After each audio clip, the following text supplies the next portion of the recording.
गेल्या अर्ध्या तासामध्ये प्रतिसाद मिळालेला दिसतो आहे। त्याच्यावरून काय एकंदरीत ट्रेंड दिसतोय? मागच्या पहिल्या टप्प्यातली भरघोस मतदानाची परंपरा यावेळी देखील कायम राहील अशी चिन्ह दिसतायत का?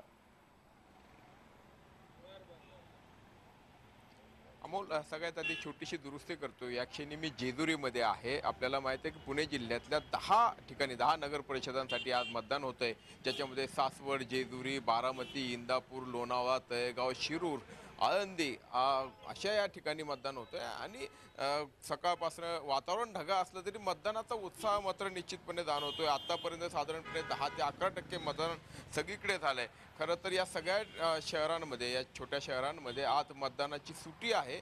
मात्र जे लोक बाहेर गावी जात असतात, ज्यांना कामावरती जायचं, ज्यांना सुट्टी नाही, असे लोक सकाळच्या वेळी मतदान करतात आणि त्यांचं मतदान बऱ्यापैकी झालंय। आता दिवसभर इतर जे मतदान आहे ते होत राहील आणि उत्साह मात्र निश्चितपणे मतदारांचा आहे, कारण स्थानिक प्रश्न, स्थानिक विषयांभोवती हे सगळं मतदान होत असतं। आता आपण पाहतो की जेजुरी नगरपालिका जे आहेत त्या मतदानासाठी इथे राज्याचे निवडणूक आयुक्त जे आहेत सहारिया ते आलेले आहेत। म्हणजे खरं तर मोठ्या संख्येनं या 10 मतदारसंघासाठी 10 नगर परिषदांसाठी बंदोबस्त या ठिकाणी तैनात आहे, पोलीस आहेत आणि अधिकारी वर्ग जे आहेत, निवडणूक यंत्रणा मोठी कामाला लागलेली आहे। आणि आत्ता या क्षणी एका मतदान केंद्राला भेट देण्यासाठी म्हणून निवडणूक आयुक्त जे आहेत राज्याचे ते देखील आलेले आहेत। तर हा सगळा भाग एका बाजूला आणि दुसऱ्या बाजूला की जसा आपण आता उल्लेख केला की पुणे जिल्ह्यातल्या नगर परिषदा ह्या राष्ट्रवादी काँग्रेससाठी अस्तित्वाची लढाई आहे आणि खरोखरच पुण्यामध्ये या 10 पैकी जवळजवळ निम्म्यापेक्षा जास्त नगर परिषदांमध्ये राष्ट्रवादी किंवा राष्ट्रवादी पुरस्कृत, राष्ट्रवादी प्रणित आघाड्यांची सत्ता आहे। इतर ठिकाणी मग कुठे 2 ठिकाणी काँग्रेसची तर 1 ठिकाणी शिवसेनेची सत्ता आहे।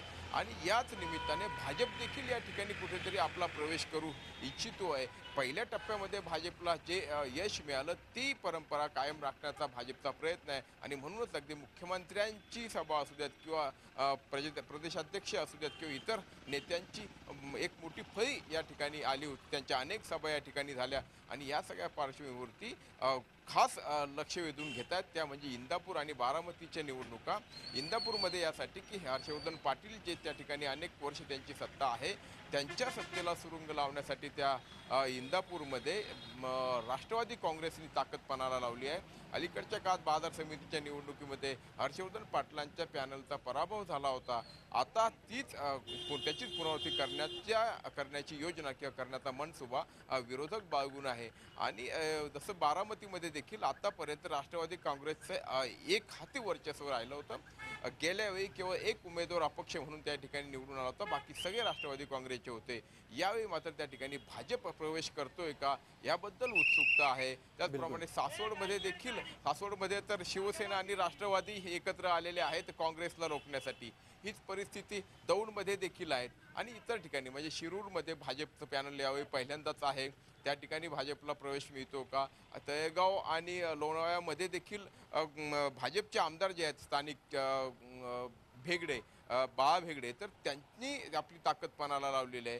तर या सगळ्या परिस्थितीमध्ये निश्चितपणे